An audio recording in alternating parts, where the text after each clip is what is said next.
আপনাদের সঙ্গে রয়েছে আমি তামশ্রী। শুরুতেই যে খবরের দিকে নজর রাখতেই হচ্ছে, ইসরায়েলে হামলা চালাচ্ছিল আর আমেরিকার বোমা মিসাইল দিয়ে আক্রমণ করেছে, কিন্তু তাতে দমছে না ইরান।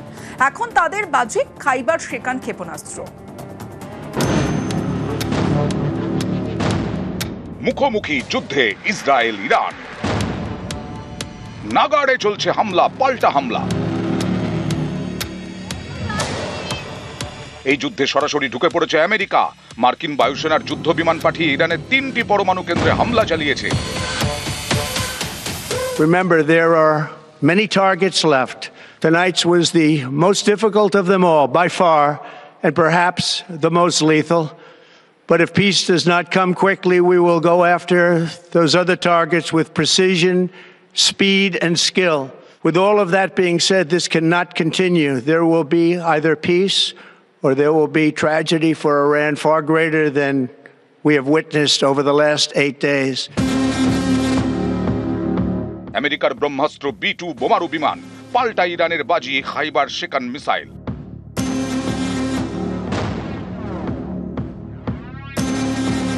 তেহরান এই ব্যালিস্টিক মিসাইল রেড করে রেখেছে। তাদের হুঙ্কার, আস্তিনের সব অস্ত্র এখনো তারা ব্যবহারই করেনি। তাদের সবচেয়ে বড় বাজি খাইবার শেকান, কিন্তু সেটা রেডি করা আছে।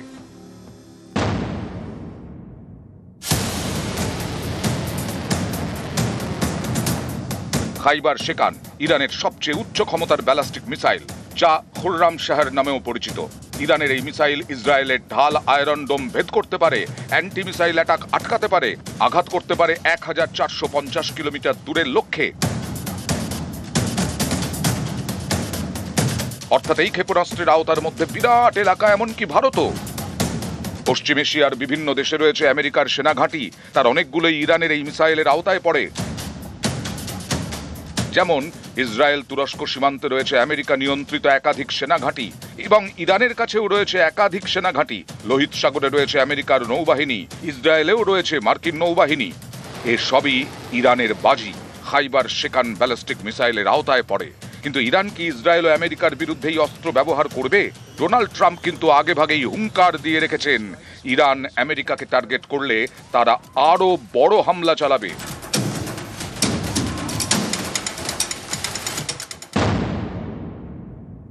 ولی نباید پامون رو از خرخره نتانیاهو و جنایتکاران صهیونیست برداریم.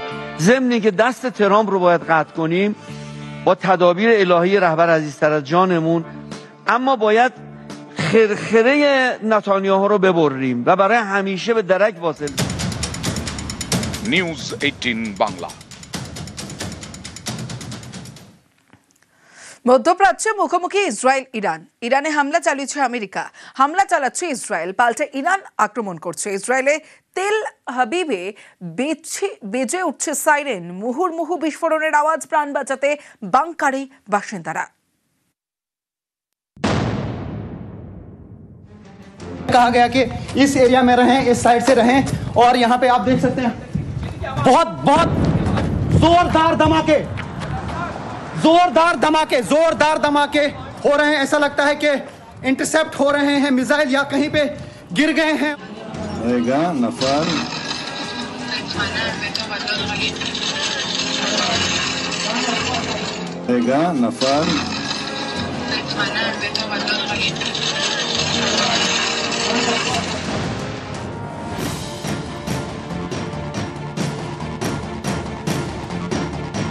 মধ্যপ্রাচ্যে মহাযুদ্ধ, মুখোমুখি ইসরায়েল ইরান। রবিবার সরাসরি এই যুদ্ধে ঢোকে আমেরিকা, টার্গেট করে ইরানের 3টি পরমাণু কেন্দ্র। এরপর ইসরায়েলও মিসাইল ছোড়ে, পাল্টা বসে নেই ইরানও, তারাও ইসরায়েলে হামলা চালাচ্ছে। সেই রণক্ষেত্র থেকে নিউজ 18 এর এক্সক্লুসিভ।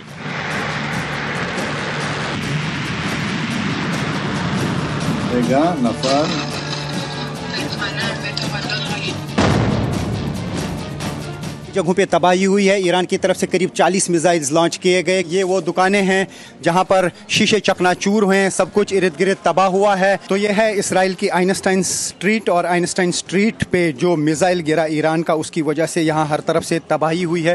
300 मीटर तक इस मिसाइल अटैक का इम्पैक्ट दिख रहा है। यही वो जगह है जहाँ पे ये मिसाइल गिरा और मिसाइल गिरने की वजह से यहाँ पे नुकसान हुआ है और यहाँ पे अभी रेस्क्यू ऑपरेशन की टीम है, इजरायली पुलिस है और आर्मी है इसराइल की, यानी डिफेंस फोर्सेस जो इसराइल के हैं वो यहाँ पे हैं। ये वो गाड़ियाँ हैं जिन्हें अब टो करके लिया जा रहा है।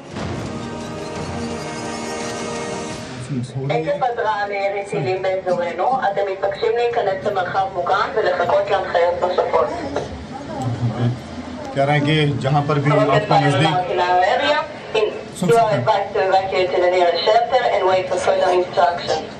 आगे की इंस्ट्रक्शंस के लिए वेट कीजिए। जो भी नजदीकी शेल्टर है, बंकर्स हैं, उनमें जाइए। तेजी से यहाँ पे ইসরায়েলের বিভিন্ন শহরে মাঝে মাঝে বেজে উঠছে সাইরেন। आप सुन सकते हैं सायरन तेजी से बज रही हैं और लोगों से कहा गया है कि वो शेल्टर्स में रहें। लोग यहाँ पर शेल्टर की तरफ जा रहे हैं, जहाँ जहाँ पे भी बंकर हैं वहाँ की तरफ रुख कर रहे हैं और सायरन तेजी से बज रहे हैं। लोग सेफ शेल्टर की तरफ जा रहे हैं। যুদ্ধ চলছে, চলছে হামলা, পাল্টা হামলা।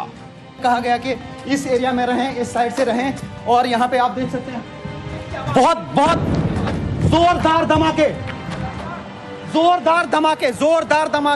हो रहे हैं। ऐसा लगता है कि इंटरसेप्ट हो रहे हैं मिसाइल या कहीं पे गिर गए हैं। हमें यहाँ कहा गया है कि यहाँ ही इसी एरिया में रहना है और मैं इसी एरिया में big explosions. Yes, big explosions. Big. It's a big Yes. problem, but we are a fighter.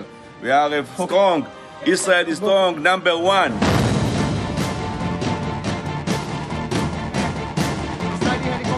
কখনো ইসরায়েল বনাম প্যালেস্টাইন, এখন ইসরায়েল বনাম ইরান। মাঝে মধ্যে সাইরেন বেজে ওঠে, বুক কেঁপে ওঠে, প্রাণে বাঁচতে বাংকারে ঢুকে পড়েন ইসরায়েলের বাসিন্দারা। এখানকার তেল আভিভ এবং রামাত গানে রয়েছে বাংকার। বোমা কিংবা মিসাইল থেকে বাঁচতে এই বাংকারই বড় ভরসা। सेफ्टी और सिक्योरिटी को एंश्योर किया जाए। তেল আভিভের একটি বাংকারে ভারতীয়দের থাকার ব্যবস্থা করা হয়েছে। ভারতীয় দূতাবাস এই ব্যবস্থা করেছে। এখান থেকে ভারতীয়দের দেশে ফেরানো হচ্ছে। मैं इस वक्त हूँ इसराइल के टेल अवीव में। ये सारे इंडियन नेशनल्स हैं। ये बंकर है, शेल्टर है यहाँ पे और इनको यहाँ पे रखा गया है। बहुत नीचे जाके आप देख सकते हैं कि किस तरीके से इनकी सेफ्टी और सिक्योरिटी को एंश्योर किया जाता है। और ये अंडरग्राउंड बंकर्स हैं जहाँ पे इनको तब तक रखा जाता है जब तक गाड़ियों में बिठा के इनको इवैक्यूएट ना किया जाए। स्थिति तो यहाँ पे थी, वो बिगड़ते जा रहा था और भारत सरकार ने जल्दी सबको इवैक्यूएट करने का डिसीजन लिया था और वो बहुत अच्छा हुआ क्योंकि हम सभी अभी घर जा पा रहे हैं। ইসরায়েলে সকলকে সতর্ক করতে রয়েছে মোবাইল অ্যাপ। হামলার আঁচ পেলেই অ্যাপে নোটিফিকেশন আসে, তখন ঢুকে পড়তে হয় বাংকারে।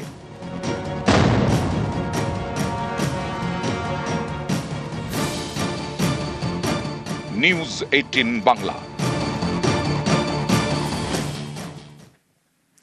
মাত্র 25 মিনিটে অপারেশন মিডনাইট হ্যামার। ইরানে ঢুকে আমেরিকার অ্যাটাক। ইরানের চোখে ধুলো দিয়ে হামলা B-2 যুদ্ধ বিমানের। ইরানের 3টি পরমাণু কেন্দ্র ধ্বংস।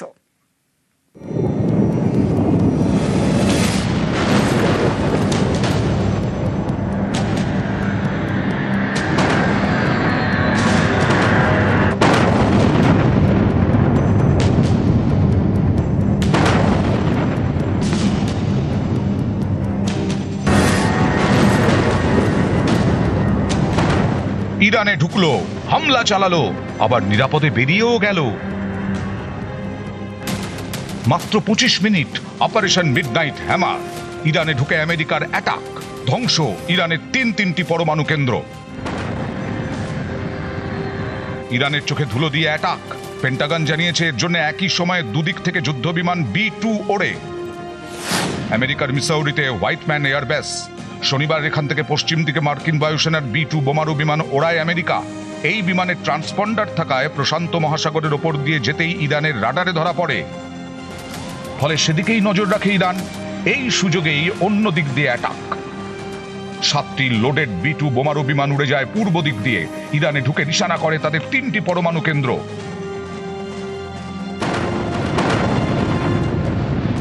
ভারতীয় সময় তখন ভোর 4:30। ইরানের পাহাড় ঘেরা ফোর্দো, নাতানাজ এবং ইস্পাহান পরমাণু কেন্দ্র। ইরানের এই 3টি পরমাণু কেন্দ্রে হামলা চালায় America. Part of the package proceeded to the west and into the Pacific as a decoy. The main strike package, comprised of 7 B-2 Spirit bombers, each with 2 crew members, proceeded quietly to the east with minimal communications. We are unaware of any shots fired at the package on the way out. Iran's surface-to-air missile systems did not see us. 14 30,000-pound GBU-57 massive ordnance penetrators, marking the first ever operational use of this weapon. More than 125 U.S. aircraft participated in this mission. B-2 যুদ্ধবিমান দেখতে অনেকটা বাদুড়ের মতো, বিরাট বিরাট দুটি ডানা, কোনো ল্যাজ নেই। চওড়ায় 172 foot, লম্বায় 69 ফুট, সব মিলিয়ে ফুটবল মাঠের প্রায় অর্ধেকের সমান। এরকম একটি যুদ্ধবিমান তৈরিতে খরচ প্রায় 9,000 কোটি টাকা। সর্বোচ্চ গতিবেগ ঘন্টায় 1010 কিলোমিটার। একটি B-2 বিমান বিশাল ওজনের দুটি বাংকার বাস্টার বোমা বহন করতে পারে।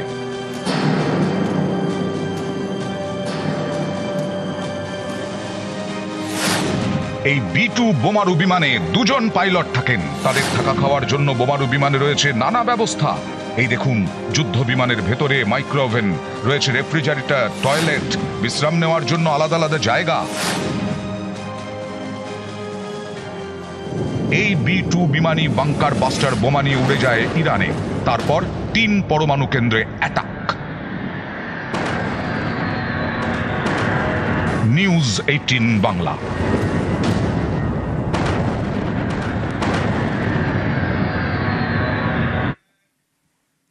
ইরানে আমেরিকার হামলা, ভারতীয় অর্থনীতিতে ধাক্কা। হরমুজ প্রণালী বন্ধের পথে ইরান, আর এই প্রণালী দিয়ে অপরিশোধিত তেল রফতানি। ভারতের আমদানি 40% তেল আসে হরমুজ থেকে। হরমুজ প্রণালী দিয়ে তেল আমদানি ধাক্কা খেলেই বিপদ। ভারতে কি আকাশ ছোঁয়া হবে জ্বালানির দাম? আমরা কথা বলেছিলাম অর্থনীতি বিশেষজ্ঞ, আন্তর্জাতিক সম্পর্ক বিশেষজ্ঞদের সঙ্গে। তাদের কি প্রতিক্রিয়া দেখুন।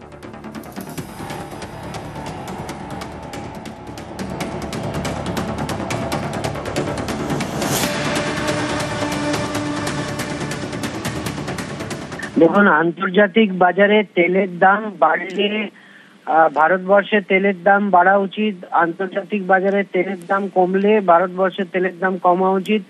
এটাই মার্কেট ডায়নামিক্স ছিল। কিন্তু এই ঘটনাটা আমরা একটা দেখেছিলাম, যখন তেলের দাম আন্তর্জাতিক বাজারে কমে গেছিল তখন কিন্তু ভারতবর্ষের তেলের দাম কমে। সরকার চাইছে যে এখন স্টেবিলাইজ করার মার্কেটটাকে, কারণ এক্ষুনি যদি তেলের দামটাকে বাড়িয়ে দেওয়া হয় তাহলে জনগণের উপরে বিরূপ প্রভাব পড়বে। আগামী কয়েকদিনের মধ্যে দেখবেন বিধানসভা নির্বাচন আছে বিহারে, তারপরে আবার পশ্চিমবঙ্গে নির্বাচন। তো সরকারের এই স্টেটমেন্টটা আমার মনে হয় ঠিক আছে। আমিও এটা এক্সপেক্ট করছিলাম যে সরকার এক্ষুনি তেলের দাম বাড়াবে না। হরমুজ প্রণালী দিয়ে আমাদের 40% তেল, ন্যাচারাল গ্যাস এগুলো আসে, এটা যেমন ঠিক, অন্যদিকে আবার এটাও ঠিক যে 2022 সালের পর থেকে ভারত কিন্তু নিজের যে পেট্রোলিয়াম এবং গ্যাস, এই ইম্পোর্টটা ভারত ডাইভার্সিফাই করতে শুরু করে দিয়েছিল। আমাদের এই মুহূর্তে সব থেকে বেশি তেল আসে যে দুটো দেশ থেকে, একটা হচ্ছে ইউএসএ, একটা হচ্ছে বিশেষ করে রাশিয়া। তো এই আবার আমরা সাউথ আমেরিকার থেকেও তেল আনছি, আমরা ব্রাজিল থেকে তেল আনছি, ভেনেজুয়েলা থেকে তেল আনছি। তো এই যে 4টে দেশ আমি বললাম, এই 4টে দেশের কোনোটারই রুট কিন্তু স্ট্রেট অফ হরমুজ দিয়ে আসছে না। সাউথ আমেরিকা থেকে বিশেষ করে যদি তেল ইম্পোর্ট আমাদেরকে বাড়াতে হয়, আমাদের ফ্রাইট চার্জেস বাড়বে, তার জন্য আমাদের তেলের দাম কিছুটা কিন্তু বাড়তে পারে, কিন্তু যতটা মনে করা হচ্ছে স্পাইক হবে ততটা হবে না। कहा गया कि इस एरिया में रहें, इस साइड से रहें। बहुत बहुत जोरदार धमाके, जोरदार धमाके, जोरदार धमाके। ईरान की तरफ से करीब 40 मिसाइल्स लॉन्च किए गए और तेजी से यहाँ पे हमको आवाज सुनाई दे रही है। इनकी सेफ्टी और सिक्योरिटी को इंश्योर किया जाता है। ये एक बहुत बड़ा बंकर है। This is almost level 3। ये हम वर्ल्ड एक्सक्लूसिव विजुअल्स हमने आपको दिखाए।